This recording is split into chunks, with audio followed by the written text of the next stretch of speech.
Hallo almal, dis Igno en in nog 'n kommentaar sessie kyk ons weer na 'n paar foto's. Op hierdie foto wat Joan Marie geneem het hy met die lig gespeel wat van 'n kant af inkom en ek dink met die swart en wit foto, met die lyne wat Joan gebruik het, werk hierdie lig pragtig. Die een persoon raak dalk so 'n bietjie weg agter die ander persoon. As mens nou hier kyk, is die hande hierso en daar sit nog 'n persoon daai kant, maar ek dink die oomblik was so mooi dat hy dit net eenvoudig moes vasvang. Wat hier werk is die swart en wit verwerking van die foto, sowel as die feit dat die helderste lig hier na die persoon se gesig toe kom. Mens sou dalk selfs as 'n mens kon weerkaatser gebruik het om bietjie meer lig hier na die persoon se gesig toe te weerkaats, maar ek dink onder omstandighede het Johan pragtig gedoen. Weer eens, soos ek sê, as mens dalk die twee persone 'n bietjie meer kon skei van mekaar, dat die een nie agter die ander ene verdwyn nie. Maar ek dink 'n pragtige foto en die doel van Johan se foto was dan natuurlik om te wys hoe lig van die kant af inwerk. Johan 'n lekker ene. Ek is steeds by van Johan se foto's. Hierdie foto wys hy hoe lekker sagte lig, as mens kan kyk na die skaduwee hieronder, hoe die skaduwee lekker sag geword het as gevolg van die aard van die lig wat val, die persoon wat hier verbydraf, ek weet nie of dit 'n natuurlike lig is of 'n venster maar hy het haar perfek gevang in die oomblik van lig. Hoewel sy in die middel van die foto is, plaat dit nie regtig in hierdie geval so vreeslik nie, omdat sy aankom na die foto toe, of reguit na mens toe aangehardloop kom. Hierso is 'n bietjie ruimte vir hom in te beweeg hiervoor.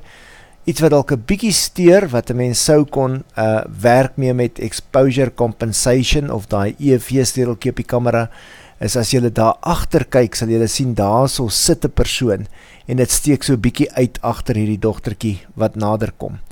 Ek persoonlik hou van hierdie prentjie, dit is 'n lekker oomblik. Die beligting van bo af, sal julle sien, maak dat die lig die meisietjie se kop daar so tref. Mense sou dalk selfs 'n bietjie meer op haar gesig wou sien, maar ek dink as dit onder beheerde omstandighede was, sou mense dit kon doen, maar ek raai Johan dat hierdie foto 'n spontane oomblik was, wat jy nie regtig beheer oor die lig gehad het met eksterne ligte en so nie, en ek dink daarom het jy baie goed gedoen, of oulik gedoen met die foto. Een van die dinge wat jy net kan let op is, wanneer iemand nader draf van jou, is daar op die kamera 'n verstelling wat jou help om die persoon te volg, soos wat hy nader kom, of dan die fokuspunt. Ons sal later in een van die praktiese lesse mee daaroor gesels, maar waar jou kamera dan in die Canon se geval byvoorbeeld praat van one shot of AI servo, waar die persoon nader kom en die kamera dan die persoon gaan probeer, of die beweging gaan probeer volg. Loer gerus na jou instruksiehandleiding, want dis nogal 'n lekker eksperiment om te doen, om te kyk of jy iemand wat nader aan jou gedraf kom, in fokus kan hou, soos wat hulle nader kom. Hierdie fotootjie van Henriette is een van daai pragtige foto's waar, as jou kamera reg is vir die oomblik, dan kan jy hom net eenvoudig vang.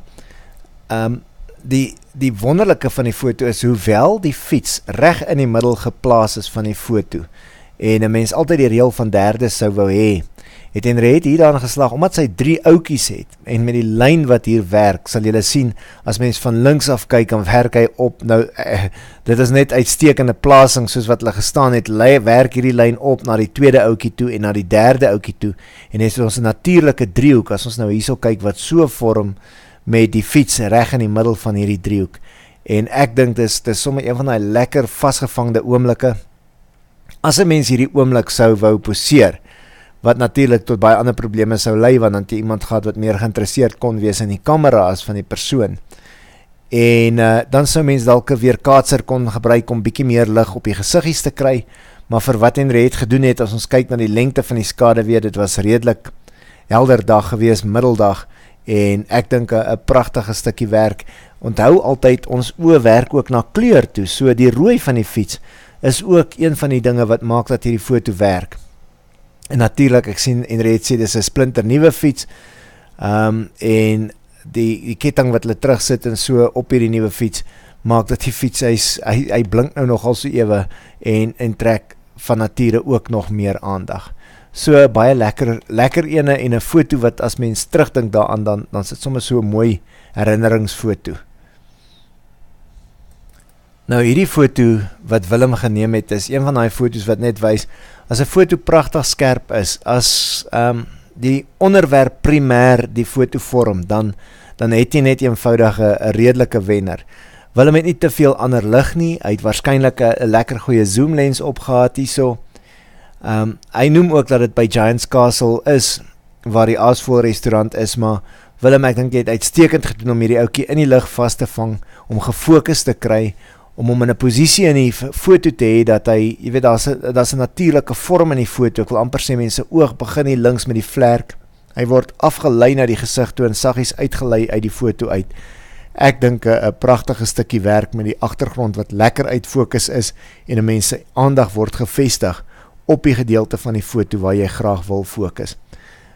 As van julle regtig wil oefen, is voelfotografie of bewegende voorwerpe soos hierdie een van die lekkerste uitdaging waarmee 'n mens kan oefen om jou foto skerp te hou. Uitstekend gedoen, Willem. Hilda Bekes het hierdie foto geneem en dit is 'n absolute pragtige spel van lig in die bome. En ek dink een van die goed wat Hilda reg gekry het was om die hoek te verander. Met ander woorde, waar baie mense die bos sou afneem, het sy in die bos ingegaan en die bome afgeneem, die ligspel gekry, die regte prentjie gekry. Mens kan, as mens regtig krities wil wees, sê, jy sou graag so bietjie meer van die stam wou gesien het waar hy links onder inkom, dat die boom so bietjie meer geanker was. Ek dink wat wonderlik werk is die feit dat die lyne van links onderaf inkom. Ek gaan net hier so met die muis wys, daar heel links onder waar hulle inkom, ontstaan alles en skep dan na hierdie poel van lig in die middel toe, so mense oog word getrek deur al hierdie takke na die middel toe. Weer eens 'n interessante foto in terme van, mens kan sê, maar hy het nie baie eenvoud in nie. En wat presies is die onderwerp, maar ek dink in hierdie foto is die onderwerp juist die spel van die lig, jou oë word soontoe gelei, en is 'n foto wat so grens tussen natuurtoneel, abstrak, ek weet nie wat, selfs 'n lekker teksture en so, maar 'n lekker hanteerde foto, en net 'n bewys dat 'n mens dikwels dalk as jy tussen bome is en die bome wil afneem, op jou rug gaan lê en kan fokus op een of twee van die bome. Baie interessante, lekker ene hierdie Hilda. In hierdie silhouet wat Hilda geneem het, wil ek bietjie kommentaar lewer oor 'n paar goed. Ek dink die eerste is, daar's nie genoeg kontras tussen lig en donker nie, so jy sien die persoon se hemp half en heel wat van die persoon. Die tweede ding wat ek wil sê van 'n silhouetfoto is dat met 'n silhouetfoto moet ons poog om te kyk of 'n mens dit wat gesilhoueteer word, dit wat donker is in die foto, redelik duidelik kan maak. Met ander woorde, hierdie persoon staan stil, so Hilda, verskoon as ek dit nou so noem, maar ons het 'n bondel persoon hier, ons het nie 'n afgeëtste persoon, ons het nie iets wat ons kan sien nie. Tweede ding wat heel wat pla in die foto is die horison wat reg in die helfte deurgaan hier deur die persoon se kop. So dit maak dit ook bietjie moeilik. Miskien kon die persoon dalk 'n bietjie die persoon 'n bietjie na daai kant toe agtertoe gestaan het en ons die silhouet gekry het, of die fotograaf kon bietjie teruggestaan het. Ek dink die idee was dalk om die kop in die son vas te vang of so, maar 'n foto waar die persoon dan ook reg in die middel van die foto is, die horison in die middel deur is en die kontras nie duidelik genoeg is nie. Ek gaan kyk of ek op 'n volgende foto net kan demonstreer Hilda presies wat ek bedoel, en ek hoop alles maak sin vir jou wat ek hierso sê. Op hierdie foto wat Johan geneem het, is nou wat ek in die vorige foto probeer verduidelik het van die silhouet. Hier sien mens duidelik iets wat gesilhoueteer word. Die sonsondergang het meer as 2/3, en met 'n silhouet kry mens baie dikwels dat jy omtrent 9/10 of 8/10 van jou foto kan gebruik vir die hemel hier, sodat dit wat gesilhoueteer word teen die agtergrond geïsoleer kan word, en sodat die boom spasie het om uit te groei met die son wat daar agter sit. So hier's 'n bietjie meer donkerte in die foto, die silhouet is redelik donker, die son agter is redelik helder, en ons het nie 'n foto wat in die helfte deurgesny is nie. 'n Bietjie kritiek wat iemand mag dalk lewer, of dalk mag lewer, is dat die boom redelik sentraal in die foto staan.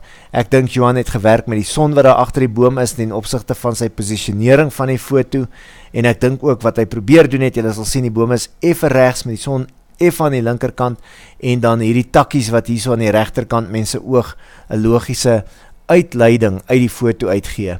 So ek dink hierdie ene wat ek wil gebruik van hierdie foto, Johan, met jou toestemming is, om te sê, wanneer ons silhouette afneem, verseker altyd dat daar vorm in die silhouet is. As dit 'n persoon is, laat hulle arm uitsteek of in die lug inspring of so iets met hulle arms oop en hulle soos 'n stersprong doen tipe van ding.